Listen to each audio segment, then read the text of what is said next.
Hi, everybody. My name is Michael Chung, and this is my inquiry project. So my inquiry question this year has been, how can I adjust my teaching practices to foster mathematical tenacity in my students? And for the purposes of this project, I have defined that mathematical tenacity as the ability, when posed with a difficult problem, to apply reason and draw conjecture in a productive direction, even if a solution is never reached. My inspiration for this topic comes from many of my own experiences in education. So in high school, I had an excellent calculus teacher who really strongly emphasized process over achievement, and this had a huge impact on my learning habits moving forward. In college, I studied computer science and came across the question of whether P is equal to NP. I won't go into the details, but the point is that the computer scientists don't actually know the answer to this question, and yet it's been the focus of decades of heavy research, which has moved the field of computer science forward in some really deeply important ways. Finally, in my first year of teaching, I faced a lot of frustration with students who, when they didn't know how to solve a problem, would just kind of throw up their hands and give up. And this is something that I really wanted to combat head on in my classes this year. So to ground my research, I took a deep dive into three main areas of the existing literature: growth mindset, desirable difficulties, and metacognitive thinking. There were a lot of sources, but here are some of the ones that I pulled on from most heavily.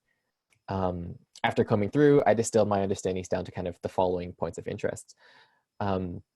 First, my topic of tenacity is a manifestation of growth mindset, and the confidence to engage fully in this way can be encouraged through equitable classroom spaces. Second, students learn best when stretched into desirable difficulties, but they have to feel safe in order to engage in those risks. So I need to take steps as a teacher to ensure that safety. Lastly, metacognitive tasks are important in building strong long-term skills, and effective feedback can really help in the process of gaining that self-awareness.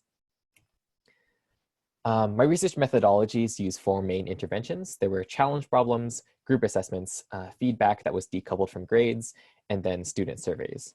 Those student surveys also doubled as part of my data collection, which included, in addition, included classroom artifacts in the form of student work, as well as my own teacher journal reflections along the way. So the first and largest intervention that I did was what I called challenge problems. These were group-based activities. They took anywhere from half an hour to the entire block. And the students were posed with intentionally difficult problems with the knowledge that they may or may not be able to complete them. Topically, some of these problems were directly related to what we were doing in class, and others were kind of almost completely separate. Either way, I did my best to make it clear that I cared far more about how they were working and not really about whether or not they got to the answer in the end. I gave about 4 of these problems over the course of a few months, culminating in a big challenge problems day, in which the students were tasked with attempting 3 separate problems in a single class period. They were all fully ungraded, all of these challenge problems, but I tried to give them kind of a trajectory of generally increasing in difficulty to see how the kids would respond and grow over time. My second intervention was a group test at the end of the winter term. This test, much like the challenge problems, consisted of some pretty difficult conceptual questions, but the students were allowed to help each other out along the way. Given that the challenge problems were all ungraded, I kind of wanted to see what would happen when I raised the stakes, and this is an actual test that they were then graded on afterwards. My third intervention was to decouple feedback from grades when handing back assessments. So this is a screenshot of a spreadsheet that I used to keep track of each student. So they each did receive an initial grade for the assessment, but when I handed them back, all they saw were highlighter markings indicating areas to improve. So all students were required to submit corrections, and in this way I hoped that they would kind of think more about the math rather than just checking their score and deciding whether or not they wanted to do a retake.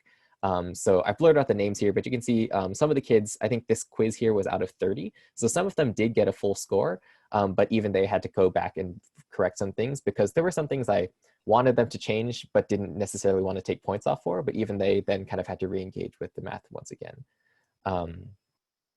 Finally, I use student surveys pretty extensively in my classes, both as a tool for my students to engage in metacognitive thinking, as well as a data source for myself. So the purpose of these surveys ranged from exit tickets to feedback forms to post-activity reflections, but the most important ones were the ones that I used kind of during the challenge problems. So initially, for the first couple problems, I just gave the kids a survey to fill out at the end of each problem to reflect on the process and how they approached the question. But then I wanted to dig a little deeper into the actual thinking in the moment. So I changed the format to one where they filled out a quick form at the beginning of the problem, another in the middle, and then one more at the end to reflect on the whole experience. This format also went through a couple iterations based on some feedback from the students, which I'll get into in a second. So through all of these interventions, my goal was to measure mathematical tenacity, but that's a really vague thing to try to measure. So I kind of boiled it down to 3 proxies by which I could hopefully triangulate a general trend. So the first one was just mathematical competency, which I measured based on kind of survey responses compared over time. I measured productive struggle through kind of my own observations in class, as well as student work through class artifacts. And then metacognitive thinking, which is also from student responses and my own observations. With mathematical competency, I was looking to see if there would be a change over time in students' attitudes about their own capacity as mathematicians. So I gave them this question among a bunch of other questions at the beginning of the year in September and again in January. I wish I phrased the questions kind of differently looking back, but I wanted to give them the same experience. But basically, these pie charts on the left, if anything, look like there was a decrease, like they got worse. I did kind of want to look a little deeper into that. So what I did was I made a computer program to anonymously classify student responses as indicative of either effort-based or achievement-oriented mindset.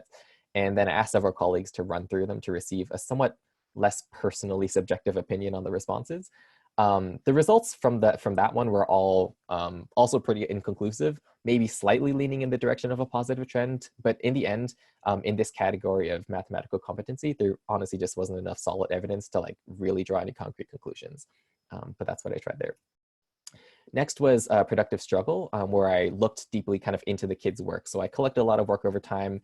I had them use kind of these code names. So you see this kid was known as Sea Dog.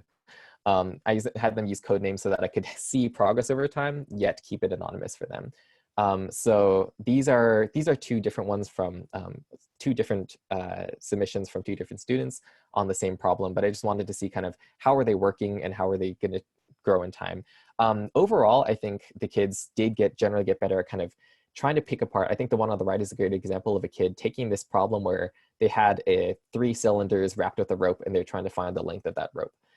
So this kid tried to kind of do a thing where he unrolled the whole thing. It didn't end up working out, but I liked that he was trying to do that. So I think this is kind of exemplary of seeing the kids just try out things, and I tried to give them the space and the safety to really try as many things as they could, even if they had no idea if it would work out in the end.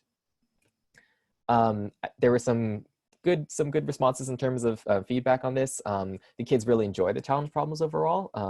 And this little question screenshot here, 1, it was like I hated it, and then 5 was it was my favorite thing. So most of them are in the middle to the right side, which is really nice to see. And the kids kind of expressed that they learned how to kind of persevere and to take to be able to use those forms that I used to kind of step back and like take a look at what they were needed to do next. So I think that was good to see. In terms of metacognitive thinking, I gave them this is one of the questions in kind of the post-challenge problem form. And I asked them basically, were these reflections in the middle helpful, or why am I not? A majority of the kids said that it was helpful because it kind of helped them to like take a moment to reevaluate where they were going and maybe find a new direction. So that was pretty positive.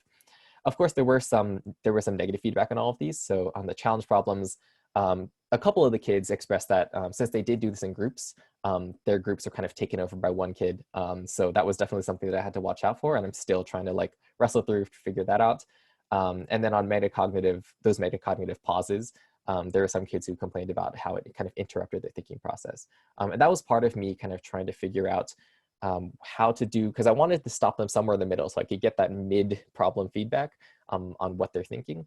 But of course, that was difficult to find a good place to stop where get 16 kids to all stop at the same time. Inevitably, some of them are not going to be happy with that. So I messed around with how I did that, where I put that pause.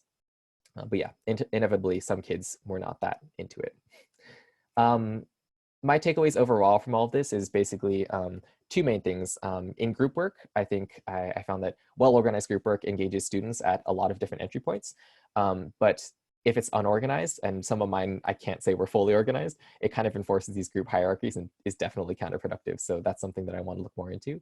And then metacognitive tasks, they have to be timed very carefully to avoid disrupting existing student thought processes. But I really liked this quote from one of my students. I thought it was I mean, it summed up what I was trying to go for, so I was pretty happy with it. They said that I've learned that skills such as planning, trial and error, and cooperation can be cross-applied to any kind of problem. So I thought this was really good in kind of showing the metacognitive piece in terms of planning, thinking about planning out beforehand, as well as kind of, I guess, afterwards what you're doing, trial and error in terms of actually trying things, having that tenacity piece, and then cooperation. I did a lot of group work, so I was glad to see that they found that to be productive. Some final things that I would like to look into in the future are, I want to look a little more into group work as an activity, because I think I had some mixed responses there, and I definitely kind of was getting better at establishing group norms and stuff at the beginning, or sorry, at the end of my project, but I want to delve a little more deeply into that. And also, this all started way back at the beginning as a question about flipping the classroom, and this is something that I still kind of want to try out, especially in terms of like, will it help them with long-term comprehension? So this is something that I would like to do kind of as a side note, and I'm kind of getting to do this term, so that'll be kind of fun. We'll see how that goes.